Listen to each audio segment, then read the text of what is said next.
Today's video, it's the middle of summer, it's a gorgeous day, but it's a scorcher. So I'm hibernating in my basement where it's a little bit cooler. I wanted to get started on my next project. So my next project is to actually make a pair of socks on my CSM, the circular knitting machine. Basically, I've done all the different parts individually. I know how to do all the different parts. It's a matter of putting it all together, and will I be able to do it and get away with it scot-free without any mistakes? That's the million-dollar question there. I ended up actually asking on Facebook. I'm part of a few groups on Facebook, and the groups that I've been part of, they are phenomenal people and very, very helpful. And I said, I know how to do all the parts of a sock, but I've got, fairly small feet, and my shoe sizes, trying to find shoes is always a pain. And very narrow heels and things like that. So I wanted to know, how do I know how many rows I should do for a cuff, and how many rows should I do for a foot, and things like this, right? Because you don't really ever see any sock patterns out there. You see how to, make a sock pattern, but not how many rows. At least I didn't find many like that. So I found that kind of irritating. I came across one of the women I occasionally get advice from. Her name, well, it's not a name, but her moniker is Nitpicking, or Nitpickin'. She's given me advice along the way, which has been really, really helpful. And she came up with this program. It's a program that you buy. I got it off of Etsy, and I'm trying it out, and I'm finding it very helpful. Now, the question is that will it work out the way I had anticipated? I don't know, because until you made a pair of socks, it's hard to realize, okay, I need to adjust here, I need to adjust there, right? So in the program that I ended up getting, she gives loads of, when you pick up the program, she gave loads of information, which, is quite helpful, of different things like shoe sizes, like the, different lengths of foot for shoe sizes of men, women, children, that sort of thing. She had a to-do list, right, which I need, because did you do this? Did you do this? Did you do this? When you're doing a sock, which is going to be really helpful for me as well. There are different documents that come along with it that you can print out, or I print out. I like hard copies of things. But she also, the one disadvantage of the program is that it doesn't save the patterns. You can come up with the patterns that you want, but you can't save them. So I thought, well, that's kind of bizarre, right? And I understood her logic. She does explain the reasoning for that. But what's good is that she does actually give you, this is one example here, is that she gives you basically sheets where all the stuff that's on the actual program, you can actually write it down on a piece of paper and keep a hard copy. And again, I'm a person that likes to have hard copies. So that's one thing there. There's a help section, which has been really useful to find out what different things are. Okay. So yesterday I decided to go through, and up until now I've been only practicing. I've got 2 cylinders. I've been practicing with my 54 cylinder, and it was recommended that I do my socks on a 72 cylinder instead. So I switched over the 72 cylinder. When I did, I noticed that it was really grimy. It looked like it had axle grease or something like that on it. I couldn't figure out what the problem was. So again, asked for advice. People said that basically it's the particulate matter from the steel metal that will collect and make it kind of black, because my hands were literally black as if I was working on a car. So I ended up washing the actual cylinder with soap to get rid of all the built up old oil and get rid of all that black stuff, because it was getting all over the yarn. Now, I don't know if I did the correct thing. That's unfortunate, because I know that I washed it. I had no issues with that. I let it air dry, which that was a big boo-boo, because as soon as you let it air dry, the iron and the steel started to have surface rust, and I was like, uh-oh. So again, went back and asked people, and so they gave me various advice. Don't let it air dry, that's the first thing.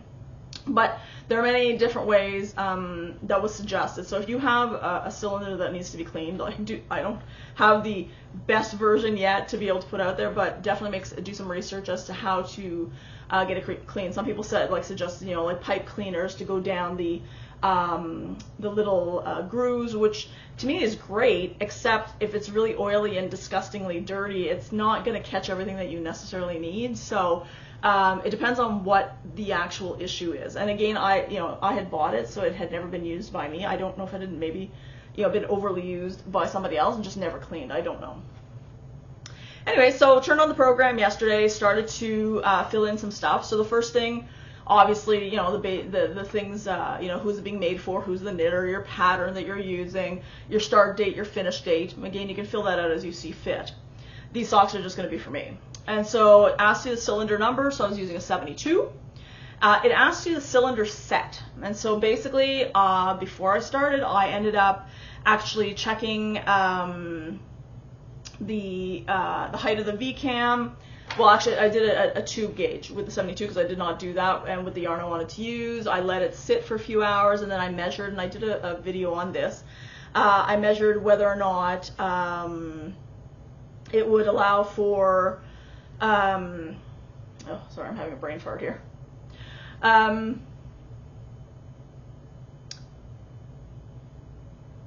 did the tube, and then basically I looked at, measured the rows, the stitches per inch in a row, and the stitches per inch like in a height as well. And so once I had that figured out, I could plunk those numbers in. So it does ask you what's your gauge for the row, what's your stitch gauge, what my V-cam was, like the tension that I was using, and again that was optional, but I thought, okay, well let's do that. So that if I want to do this again, I know exactly how to get the same result. It does ask about information for the ribber and things like that. I'm not using a ribber on this first sock. I'll get to that, you know, later on. It asks for information about your yarn, your color, your dye lot, that sort of thing, if that's important to you to go back to this particular particular yarn to do the exact pattern again. Okay. Asks for the type of shoe size. Are you looking for women's, men's, children? What the actual shoe size is, because that translates into the length of the foot. Okay. It asks for the leg length, and so that's basically the length above your heel to where you want the sock to end. And again, that's, you know, entirely preferential. Do you want it to be like an ankle sock? Do you want it to be like a knee high? That sort of thing. So you determine that. It does ask for something called negative ease, which is something I hadn't heard before. And it makes sense, because when you look at an actual sock, if the sock fits like loosely on your foot, as you use it, it naturally stretches over time. And so at some point it's not going to fit properly on your foot. So the negative ease is that you want to make it just a little bit tight on your foot, not super tight, like snug on your foot, so that as you use it, it's going to stretch out. This is why we use yarn. You know, you don't necessarily, if you're going to use cotton, for example, you would use like some sort of stretchy material. I always use cotton socks, but they do stretch, so there's got to be Lycra or something in there that allows for that that stretched, because there is no stretch in cotton. Okay. So again, you're calculating the negative ease, and she walks you through all of this in her instructions and all that. It was fairly, I enjoyed it because it was fairly stupid proof. Like, you know, the program did a lot of the calculations and took a lot of the stress off my shoulders. Maybe as time goes on, it you know, I might get good enough to be able to do stuff all on my own, but right now at the beginning, I do appreciate that. By getting the shoe size and the leg length and all that, it calculates your circumference of your foot. But again, you could actually measure the circumference of your foot. And then the finished foot in inches. I like inches. Okay. It's going to ask you if you're going to do, like when you do your cuff, are you going to do a hung hem, for example? I'm not sure what option you have other than a hung hem, to be perfectly honest. Because if you don't have a hung hem, it's a loose, they're live stitches and they would unravel. So if anybody knows how else I could, finish a cuff other than a hung hem, I would appreciate that in the comments, because I have no idea. It asks if you're using the heel spring all throughout the entire sock, like cuff, leg, heel, foot, toe, like all the way along, or you're just using it in the spots that you absolutely need to use it, like your heel, for example, and your toe. And then of course it has all of the different, once it has all that information, it starts calculating how many rows are you going to need for your cuff, your leg, your pre-heel, if pre-heel is needed, your heel, your foot, your toe. Now, there was a section that I did not understand. It's whether or not it was the needles left in work, and I couldn't understand what that was. And so I looked in her glossary of information, and when you do a heel, there are a certain amount of needles, left in play, right? So, for example, when I was doing my 54 cylinder, the half which would be your toe or your heel, depending on what you were making, would have been 27. And that 27 would have been divided into 3 sections, basically, right? And so you're working, as you go and you're doing your heel, you're kind of working your way down to a certain spot, and then you kind of work your way back, right? Obviously, that's going to change depending on what cylinder you're using. You're using, you know, whatever that half happens to be, and then you're dividing it into 3s. Now, the question comes that what happens when your foot does not fit into that mold nicely, okay? Then you're going to obviously need to adjust, and there is a place in there for you to say how you wish to adjust. I have no idea. I've never made a sock. I don't know if my foot will fit properly in this kind of sock or not. So I'm going to make it the way a regular person would make a sock, and then I'm going to find out the heel's too big, the heel's too small, and then I can adjust those needles that are in play. So for example, on the 54 cylinder, when I had the 27 and I had 999, well, maybe the heel is too wide and I need to come in a little bit more. So maybe I need to have, I don't know, 10, 10, and 7, for example. You know, or maybe I need it wider and I need to pull, you know, to have the middle section to have more and less on the sides, for example. So again, that's something you're going to have to play with and figure out for yourself, right?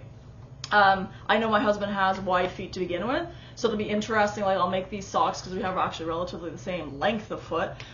His are just really wide compared to mine. So once I've ascertained how it works on my foot, I might ask him, okay, try it. Can you see, is the heel too small or whatever? So at least I know, okay, I've got to adjust for him, obviously, in the width.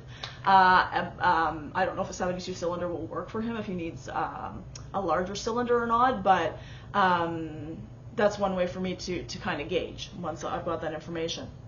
So what I'm going to do is, I know I've talked a lot. I'm going to be going actually upstairs. Right now my room has been my basement. My art stuff, my husband and I, we have a lot of hobbies. It's taking over most of our house, and I was asking my husband, I'm like, do we really need a master bedroom? Could we maybe turn it into another hobby room and we can move into the guest room? And my husband's like, no, no, no, like, we're getting more and more boxed in this house. So I ended up turning my office into a craft room for myself. My loom, obviously, those of you who watched other videos, you know I weave. My big loom obviously stayed in the basement, but my table loom has been able to go upstairs. My CSM is upstairs, and my other hobbies like puzzles and Lego and things like that can all go into that room as well. So it kind of at least declutters the basement just a little bit, because I'm not huge on clutter, but crafting can make a lot of clutter, I have to say. Anyways, so I'm going to go upstairs. I'm going to do my CSM. I'm going to attach my sock bonnet. I'm going to do some waste yarn, okay, probably like an inch or 2 of waste yarn. And then I'm going to start the rows for the cuff, okay? The rows for the cuff for me, it's stating that I need to have 30 rows for the cuff before I do my hung hem. So what I'm going to do is I'm going to do the 30 rows, and then I'll come back and show you guys how the starting of the hung hem to do that. I've done a previous video in terms of showing you how to do a hung hem, if that's all you're interested in, so you can, you know, refer to that one. But I'm just going to show you the little bits and pieces, and, you know, fingers crossed there's no snafus along the way.